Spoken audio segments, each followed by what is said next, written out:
ICC T20 world cup కొంచెం ఇంట్రెస్టింగ్గా మారింది. ఏంద్రా ఈ లో స్కోరింగ్ గేమ్స్ మరీ ఇంతగా చప్పగా సాగుతుంది ఈ టోర్నీ అనుకున్న టైంలో పాకిస్తాన్ని అమెరికా సూపర్ ఓవర్ ద్వారా ఓడించి అందరి చూపి ఒక్కసారిగా టీ20 వరల్డ్ కప్ వైపు తిప్పేసింది. అలానే ఐపీఎల్లో 287 పరుగులు కొట్టిన విజయాన్ని అయితే అంచనా ఎలా వేయలేకపోయామో, ఈ టోర్నీలో కేవలం 87 పరుగులు చేసినా కూడా విన్నర్ని చివరి దాకా డిసైడ్ చేయలేకపోవడం కొంచెం ఆసక్తికరంగా మారింది ఈ టోర్నీ. అయితే ఈ టోర్నీ జరుగుతున్న అమెరికాలోని నస్సు క్రికెట్ స్టేడియం కొంచెం ఇంట్రెస్టింగ్గా మారింది. అలాంటి ఇంట్రెస్టింగ్ స్టేడియంలో ఈ గ్రౌండ్లోనే బంగ్లాదేశ్ టీమిండియా వార్మప్ మ్యాచ్ ఆడేసింది. అలానే ఈ కప్పులో గాను ఐర్లాండ్తో తొలి మ్యాచ్ కూడా ఇదే గ్రౌండ్లో ఆడి అసలు సిసలైన పోరుకు సిద్ధమైపోయింది 2 మ్యాచ్ల్లో గెలిచి. ఇక అదర్ ఎండ్లో పాకిస్తాన్ ఆతిథ్య దేశమైన అమెరికా చేతిలో కంగు తిని ఏడుపు మొహంతో ఈ మ్యాచ్కి అయితే సిద్ధమైంది. అయితే ఇండియా పాకిస్తాన్లో దాయాదుల 4 జూన్ 9న అక్కడ టైం ప్రకారం ఉదయం 10:30 మన సమయం ప్రకారం రాత్రి 8 గంటలకు గాను సండే రోజు ఫుల్ ఎంజాయ్ చేయొచ్చు. అయితే ఈ మ్యాచ్ జరిగే స్టేడియం డీటెయిల్స్ ఏంటి, ఈ గ్రౌండ్లో పిచ్ రిపోర్ట్ ఎలా ఉంది, స్టాట్స్ ఎలా ఉన్నాయి, అసలు ఎక్కడ చూడొచ్చు, వెదర్ కండిషన్ ఎలా ఉంది, ప్లేయింగ్ లెవెన్లో మార్పులు ఏమైనా ఎక్స్పెక్ట్ చేయొచ్చా, అన్నిటిపై 1 by 1 ఒక లుక్ వేసేద్దాం. ముందుగా ఈ స్టేడియం గురించి మాట్లాడుకుంటే అందరికీ తెలిసిందే, చాలా బ్యూటిఫుల్ స్టేడియం అని. అలానే ఓపెన్ ప్లేస్లో ఉంటుంది. ఆడియన్స్ కెపాసిటీ వచ్చేకి 34,000గా ఉంటుంది. డైమెన్షన్స్ పరంగా ఒక యావరేజ్ గ్రౌండ్ అని చెప్పుకోవచ్చు. ఎయిదర్ సైడ్స్ వచ్చేకి 66 మీటర్లు గాను, స్ట్రైట్ వచ్చేకి 70 మీటర్ల వరకు ఎక్స్పెక్ట్ చేయొచ్చు. తర్వాత ఇంట్రెస్టింగ్ మ్యాటర్ వచ్చేకి పిచ్ రిపోర్ట్. ప్రజెంట్ ఈ పిచ్ క్రికెట్ విశ్లేషకుల మధ్య పెద్ద కాంట్రవర్సీనే జరుగుతుంది. చాలా లో స్కోరింగ్ గేమ్స్ అనేది జరుగుతూ వస్తున్నాయి. 100 runs కొట్టినా కూడా సరే విన్నర్ని డిసైడ్ చేయలేకపోవడం అయితే జరుగుతుంది. సో నో డౌట్ ఈ మ్యాచ్ కూడా ఇంట్రెస్టింగ్గా ఉంటుందని చెప్పాలి. అలానే చాలా స్లో సైడ్ పిచ్. ఐర్లాండ్తో మ్యాచ్ మొత్తం unexpected bounce, unexpected swing expect చేశాం. అలానే సౌత్ ఆఫ్రికా శ్రీలంక మధ్య నిన్న జరిగిన మ్యాచ్లో కూడా అలాగే జరిగింది. ఐర్లాండ్ కెనడా మ్యాచ్లో రాత్రి జరిగిన మ్యాచ్లో కూడా అదే రిపీట్ అయింది. సో అందుకే టీమిండియా తమ ప్లేయింగ్ లెవెన్లో స్ట్రాటజీస్ అయితే మార్చేసిందని చెప్పుకోవాలి. ఓవరాల్గా చెప్పాలంటే ఒక లో స్కోరింగ్ గేమ్ అని చెప్పవచ్చు.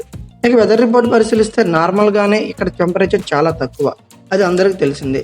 ఈ మ్యాచ్లో డేనా టెంపరేచర్ అయితే మాత్రం 22°C నుండి 26°C వరకు ఎక్స్పెక్ట్ చేయొచ్చు. ఇక అలాగే లిటరల్లీ చెప్పాలంటే కంఫర్టబుల్ అట్మాస్ఫియర్ అని చెప్పుకోవచ్చు. అలాగే హ్యూమిడిటీ లెవెల్ చూస్తే 72% వరకు ఎక్స్పెక్ట్ చేయొచ్చు.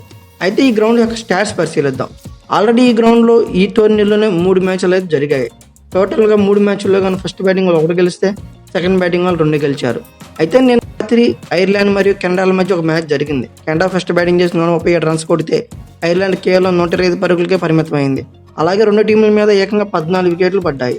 అలానే మొన్న జరిగిన ఇండియా ఐర్లాండ్ మ్యాచ్లో కూడా ఐర్లాండ్ 96 పరుగులకి ఆల్అవుట్ అయింది. టీమిండియా 13 ఓవర్లలోపే కొట్టేసింది. అలాగే శ్రీలంక సౌత్ ఆఫ్రికా మ్యాచ్లో శ్రీలంక ఫస్ట్ బ్యాటింగ్ చేసి 77 పరుగులకి ఆల్అవుట్ అయింది. అలాగే సౌత్ ఆఫ్రికా దాన్ని కొట్టడానికి 77 పరుగులు కొట్టడానికి ఏకంగా 17 ఓవర్లో బ్యాటింగ్ చేసింది. సో మరొకసారి లో స్కోరింగ్ గేమ్ ఇలాగే జరగచ్చని నా ఒపీనియన్. అలాగే ఇండియా పాకిస్తాన్ల మధ్య హెడ్ టు హెడ్ రికార్డ్స్ పరిశీలిస్తే ఇరువురు టీమ్స్ మధ్య ఇప్పటివరకు 12 మ్యాచ్లు జరిగితే 9 ఇండియా గెలిస్తే కేవలం పాకిస్తాన్ 3 గెలిచింది. అంటే ఇండియా విన్నింగ్ పాసిబిలిటీస్ పాకిస్తాన్ మీద 75%గా ఉంటే పాకిస్తాన్ విన్నింగ్ పాసిబిలిటీ టీమిండియా మీద కేవలం జస్ట్ 25%గా చెప్పుకోవచ్చు. 2022 టీ20 వరల్డ్ కప్లో ఏకంగా 3 సార్లు పాకిస్తాన్ మరియు ఇండియా తలపడ్డాయి. దానిలో 2 ఇండియా గెలిస్తే 1 మాత్రమే పాకిస్తాన్ గెలిచింది. అయితే అందరూ వెయిట్ చేసే ప్లేయింగ్ లెవెన్ గురించి మాట్లాడుకుంటే ఐర్లాండ్తో ప్లేయింగ్ లెవెన్లో చాలా ఇంట్రెస్టింగ్గా మారింది. జస్మిత్ బుమ్రా ఒక్కడే టచ్లో ఉన్నాడు పిఎస్ యూనిట్లో.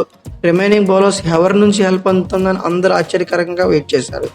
మా మ్యాచ్లో మాత్రం టీమిండియా ఎక్సలెంట్ మూవ్ చేసిందని చెప్పుకోవాలి. 1 కాదు 2 కాదు ఏకంగా 5 పేసర్స్తో బరిలో దిగింది. అంటే 3 స్పెషలిస్ట్ పేసర్స్ ఉంటే ప్లేయింగ్ లెవెన్లో ఉంటే మరొక 2 ఆల్రౌండర్స్ పేసర్స్ నుంచి ఉన్నారు. అలాగే అందరూ సూపర్ అటాకింగ్తో బౌలింగ్ చేశారు. మెయిన్లీ పవర్ ప్లేలో జస్మిత్ బుమ్రా, మెయిన్లీ పవర్ ప్లేలో హర్షదీప్ సింగ్, మహమ్మద్ సిరాజ్లు అయితే చుక్కలు చూపించేశారు. ఇక పవర్ ప్లే తర్వాత హార్దిక్ పాండ్యా అలాగే జస్మిత్ బుమ్రా అంతకంటే మోత మోగించారు. మెయిన్లీ హార్దిక్ పాండ్యా ఒక ఆల్రౌండ్ పేసర్ లాగా కాకుండా ఏదో స్పెషలిస్ట్ పేసర్ లాగా దుమ్ము దులిపేశాడు. అలాగే 3 వికెట్లు తీసి ఐర్లాండ్ మీద ఆధిపత్యం కూడా చలాయించాడు. ఇక అయితే మరొక ఆల్రౌండర్ ఉండనే ఉన్నాడు శివన్ దుబే, మరొక పేస్ ఆల్రౌండర్. బంగ్లాదేశ్తో వార్మప్ మ్యాచ్లో ఇదే గ్రౌండ్లో 13 runs ఇచ్చి 2 వికెట్లు పడగొట్టాడు. సో ఇతను కూడా యూజ్ అవుతాడేమో మ్యాచ్లో అని చెప్పుకోవచ్చు. ఇక స్పిన్ యూనిట్లో వచ్చేకి 2 ఆల్రౌండర్ స్పిన్నర్స్కే ఓటేసింది ప్రీవియస్ మ్యాచ్లో, అక్షర్ పటేల్, రవీంద్ర జడేజా. నేనైతే మాత్రం ఒక మార్పు ఎక్స్పెక్ట్ చేస్తున్నా, అదే అక్షర్ పటేల్ ప్లేస్లో వచ్చేకి కుల్దీప్ యాదవ్ని ఆడిస్తే బాగుండు పాకిస్తాన్ మీద నా ఒపీనియన్.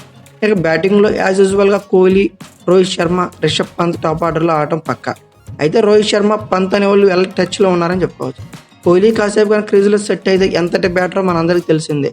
తర్వాత సూర్యకుమార్ యాదవ్, శివన్ దుబే, హార్దిక్ పాండ్యా, రవీంద్ర జడేజాలతో హార్డ్ హీటింగ్ ఉంది. మిడిల్ ఆర్డర్ లైనప్ బాగుందని చెప్పచ్చు.